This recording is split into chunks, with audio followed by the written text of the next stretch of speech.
Gadzhi Rabadanov versus Daniel Carey right there in the 150-pound catchweight division. Now, of course, we know Gadzhi Rabadanov. I'm sorry, it's a weird name to pronounce that last name, but Gadzhi Rabadanov. Obviously, we know he's gonna go out there, close that distance, get the fight in the clinch, and get the body lock and trip you down for the takedown over and over and over again.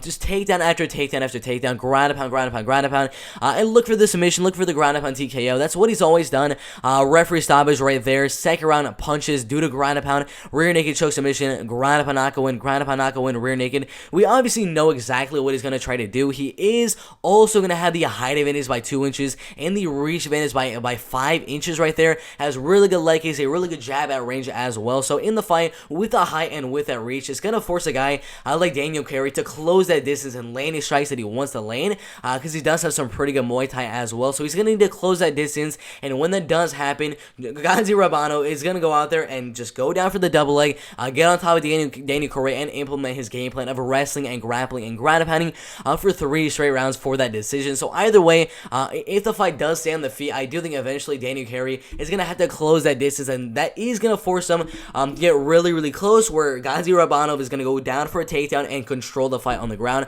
So either way, I think eventually, one way or another, Gadzhi Rabadanov will get the fight to the ground, use his wrestling, use that grappling, and use his ground and pound to grind out a 30-27 decision right here. But the reason I probably wouldn't consider betting on the fight is Daniel Carey has been known to be a really, really good underdog. I mean, he fought Gadzhi Bellator right there and beat him by a guillotine choke submission as a plus 700 humongous underdog. And then against Chris Lencioni, won that fight by a decision. And in that fight, 97% to 3% right there. So he has been known to be a really, really good underdog bet. But I don't know. I think the wrestling, the grappling of Gadzhi Rabadanov is gonna be too dominant. I don't think Daniel Carey has the power to knock him out, with 0 of his wins coming by knockout, a couple of submission wins. But if he's gonna get a submission, it's definitely not gonna be against a guy like Gadzhi Rabadanov, who is really, really good at wrestling and grappling. So I think the fight goes all the way. I think it's gonna be an absolute domination from Gadzhi Rabadanov right there in the 150-pound division. 30-27,